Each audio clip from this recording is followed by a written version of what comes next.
The wind comes in off the sea and presses against the windows. It never quite stops. In Rill, it is always there, whispering, rattling, waiting. Inside the house, the air feels tight. Ruth is small. She stands in the hallway listening. Floorboards creak in the next room. A chair shifts. A glass touches wood. She doesn't move. She's learned not to. There are 6 children, but the house never feels full. It feels crowded instead. Voices rise, then disappear. Doors close softly, as if noise itself is dangerous. Her father brings music into the home. A cello rests against the wall, polished, careful. When he plays, the sound fills every corner. Deep, rich, controlled. But when the music stops, something else takes its place. Her mother moves quietly, always watching, always measuring the room before she speaks. She knows what happens here. Everyone does. No one says it. Muriel, the older sister, learns the signs first. A look, a tone, the way their father's shadow stretches under a door before he enters. When it comes, she acts fast. A hand on Ruth's arm, a push toward the back door. Go! No explanation. No time. Cold air hits Ruth's face as she stumbles outside. The wind is loud here. It drowns everything.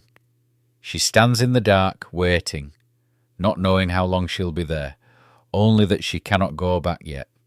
She never asks why. When she turns 11, something shifts. Attention changes direction. Muriel watches more closely now, but she cannot always be there. The house feels smaller. Nights stretch longer. Every sound matters. A footstep on the stairs. A door opening where it shouldn't. Breath held in the dark. Morning comes, but it brings no relief. Just daylight over the same walls. They move to Basingstoke. New house, new streets. The same silence follows them. It settles into corners, into routines, into the spaces between words. Ruth goes to school. She sits in rows, listens to lessons, watches other girls laugh too easily. Their lives seem simple, predictable, safe. She doesn't belong to that world. By 14 she leaves. No ceremony, no farewell, just a quiet end. Work begins, small jobs, long hours, little money, enough to keep moving. Sometimes she escapes to the cinema in Reading. She sits in the dark, surrounded by strangers, watching stories unfold, where everything makes sense, where people speak their truths out loud, where endings arrive clean and certain. The lights come up. The illusion breaks. Outside, the world waits. Her father leaves for London. A job. A new start. The word sounds promising, but it carries no weight here. Not after everything. Eventually, Ruth follows. She doesn't say goodbye to Basingstoke. There is nothing to say. The wind still presses against the windows as she leaves, and the silence goes with her. London hums. It is louder than anything Ruth has known before. Buses grind through the streets. Doors slam. Voices overlap. Music spills out from basements and stairwells, drifting into the night air thick with smoke and rain. No one listens here. No one watches the way they did back home. At first it feels like freedom. Ruth moves through it quickly, learning as she goes. She meets Edna, who laughs easily and never seems to hesitate. Edna knows where to go, which doors to knock on, which ones to avoid. She pulls Ruth into her world without asking too many questions. Soho opens up. Clubs glow under low lights. Tables are crowded. Glasses clink. Men lean in close when they speak, their voices low, their eyes always searching. The air smells of perfume, layered over cigarettes. Something sweet, trying to hide something harsher underneath. Ruth watches, then she adapts. She becomes a hostess. At first, it is simple. Sit, talk, smile. Keep the conversation moving. make men feel like they matter. It is a performance, and she learns her lines quickly. Money comes faster here, but it never stays. There are always conditions, always expectations just beneath the surface, a hand that lingers too long, a request that isn't really a request. She learns not to react, to separate herself from it. Time moves differently in the city. Nights stretch into mornings, sleep comes in short bursts, days blur together. Faces change, but the pattern stays the same. At 17, everything stops. She's pregnant. The man is already gone in all the ways that matter. Promises are made, then quietly withdrawn. Money arrives for a while, folded into envelopes, then stops without explanation. She leaves London to have the child. The hospital is quiet, too quiet. The noise of the city is replaced by soft footsteps, distant voices, the steady rhythm of something measured and controlled. When her son is born, the world narrows. For a moment, everything becomes simple. His weight in her arms, his breathing, the small, steady presence of something that depends entirely on her. It doesn't last. Reality returns quickly. Work, money, survival. He is sent to live with her mother. It is practical. It is necessary. It is also something she does not allow herself to think about for too long. She goes back to London, back to Soho. The clubs haven't changed. The same lights, the same smoke, the same low voices drifting through crowded rooms. If anything, they feel smaller now, more contained. She moves through them with more certainty. At the Court Club, the rules are clearer, even if they are never spoken out loud. The manager smiles too often. His kindness comes with weight behind it. Favours are expected. Refusal is noticed. Ruth understands. She adjusts. The line between roles fades. Hostess becomes something else. Conversations become transactions. Time becomes something to be managed, divided, sold. Men come and go. Some generous, some careless, some dangerous, in quiet ways that only reveal themselves too late. None of them stay. In 1950, she marries George Ellis. It happens quickly. He is older, established, a man with a profession, a life that appears solid. For a moment it feels like a way out, a different path, a stable one. The illusion doesn't hold. He drinks. At first it is just part of the evening, then it becomes something constant. His mood shifts without warning. Suspicion creeps in. Questions turn into accusations. His voice rises. His hands follow. Ruth leaves, packs quickly, walks out, tells herself it is over. Then she returns. It happens more than once. Each time there is a moment where it seems possible that things might change. Each time they don't. When her daughter is born, there is another pause, another brief moment where something softer pushes through. But George refuses her, refuses the child. The break is final this time. Ruth stands outside it, alone again. London waits. The clubs are still there. The noise, the lights, the endless movement that never allows anything to settle. She returns to it not because she wants to, but because she knows how, because it is what she has. The city takes her back without question, but something has shifted. What once felt like escape now feels closer to something else. Not freedom, something tighter, something that doesn't let go.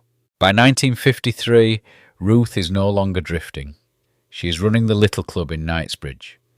The door opens, the night begins, and everything moves through her. Staff, customers, money, attention.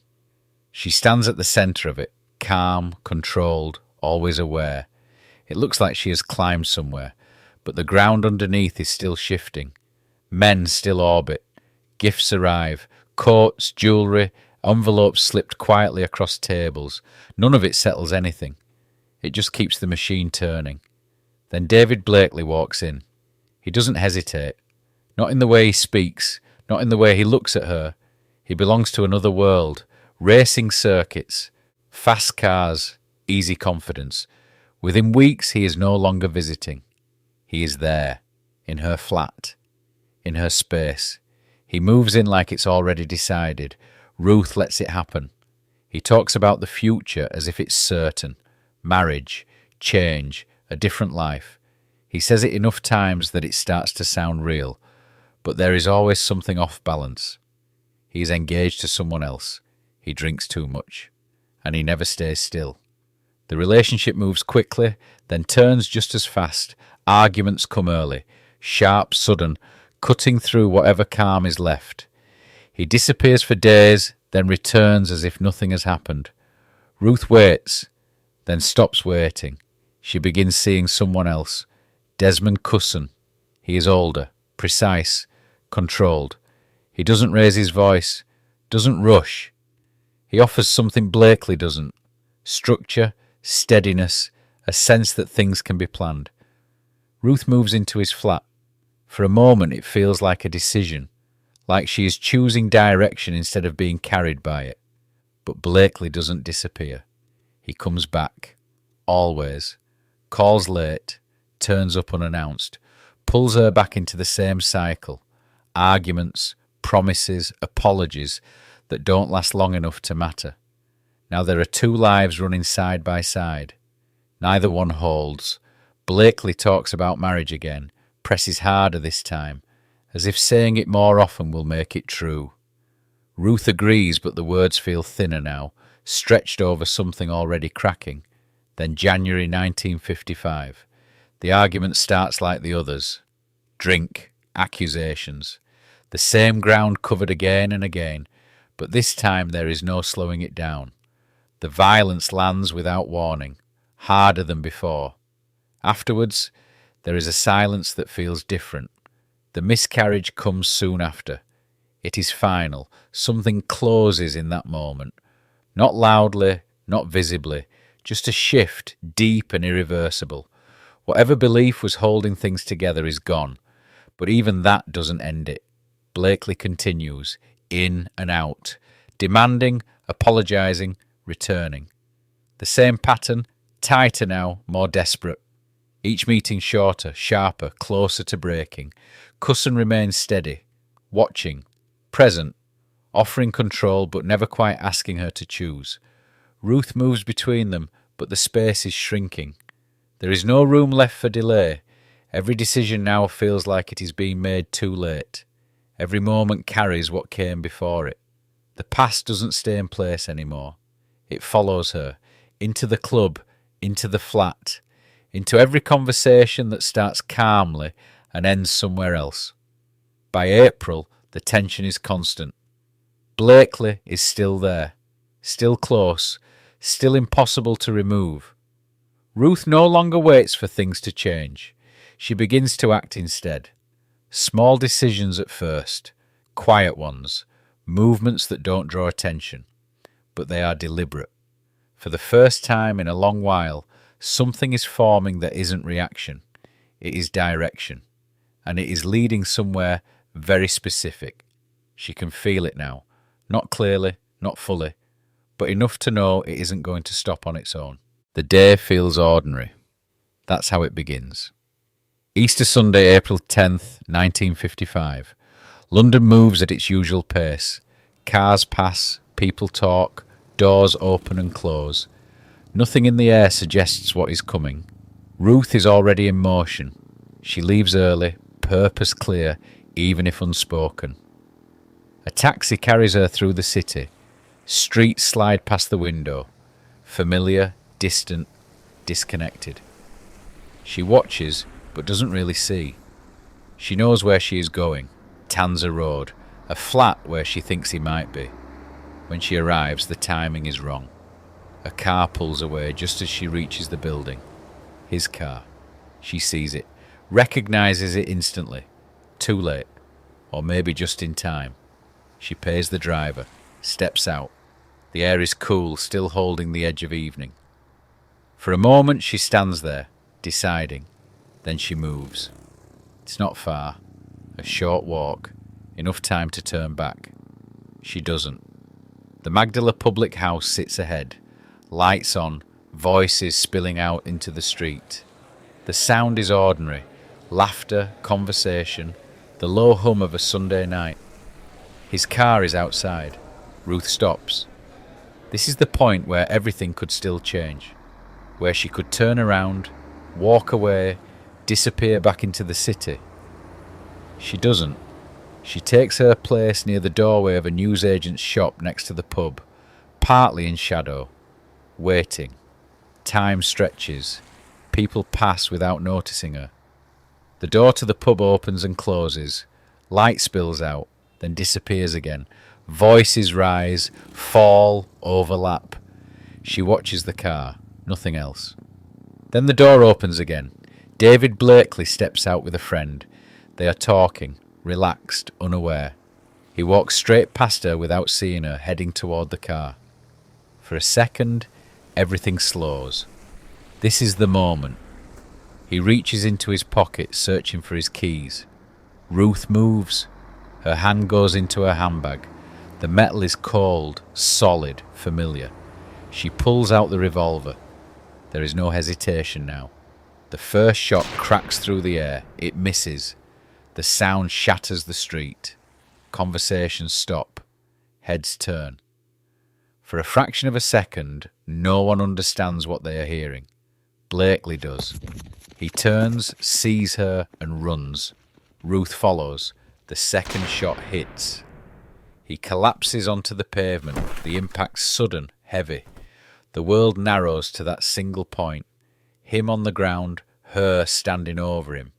She keeps firing. One shot, then another, each one louder than the last.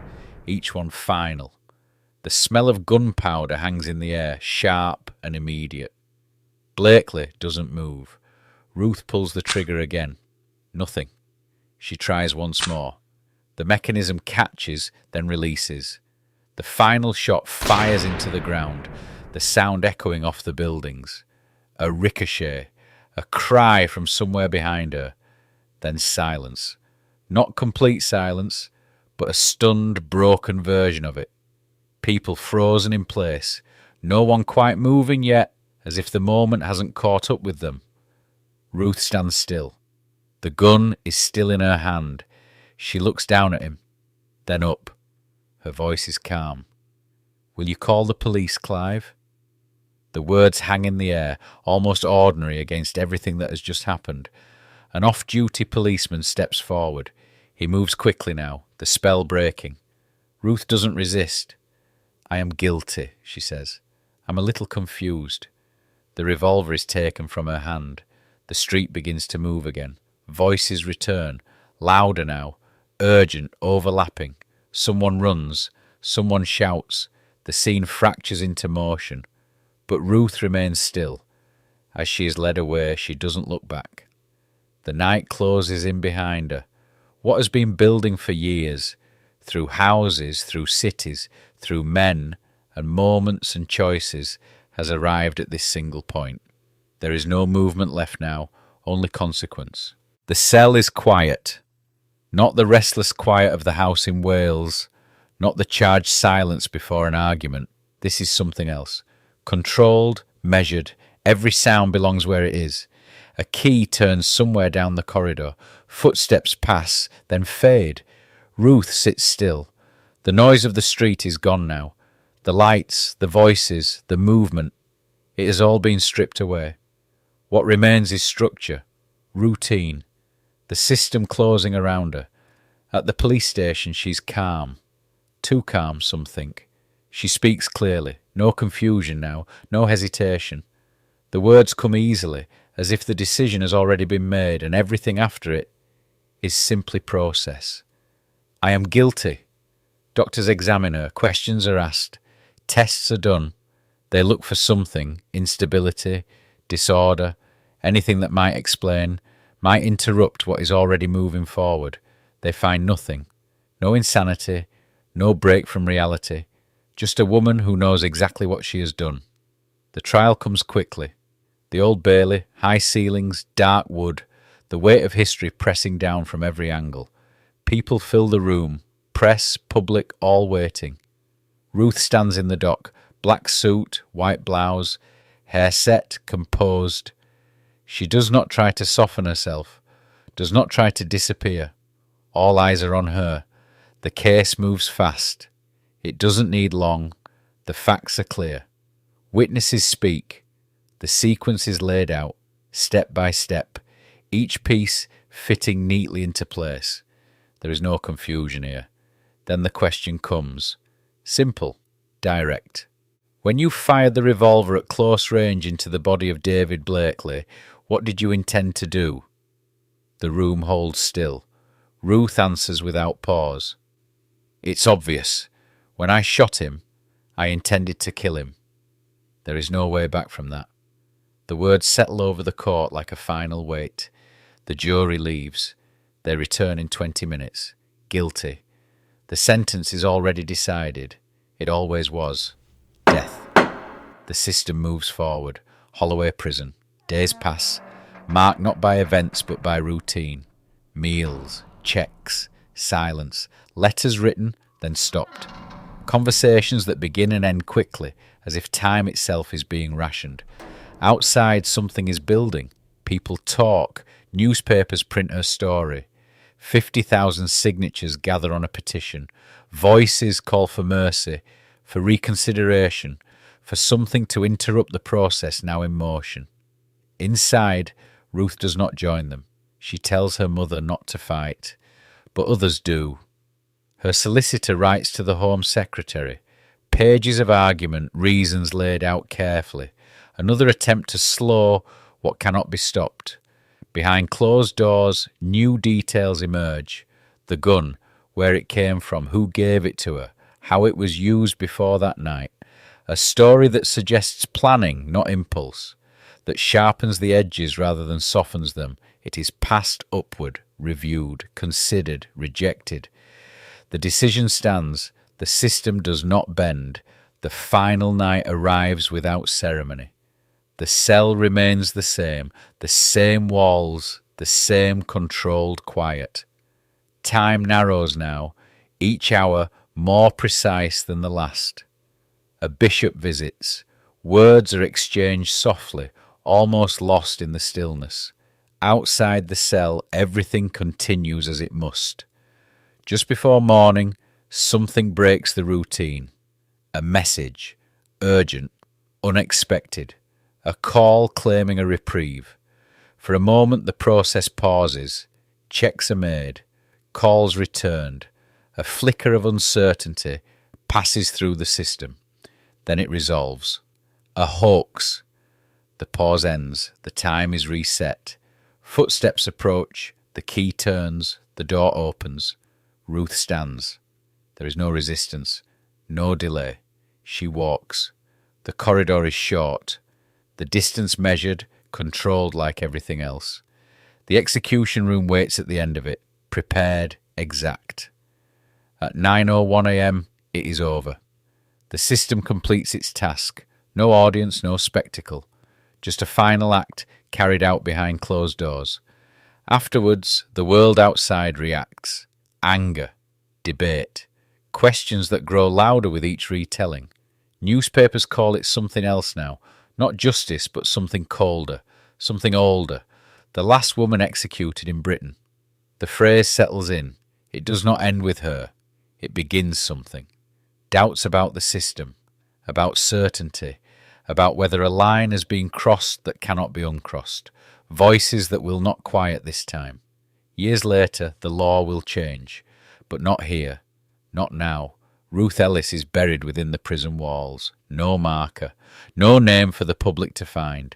Just a place, recorded and closed. The wind still moves through Rill.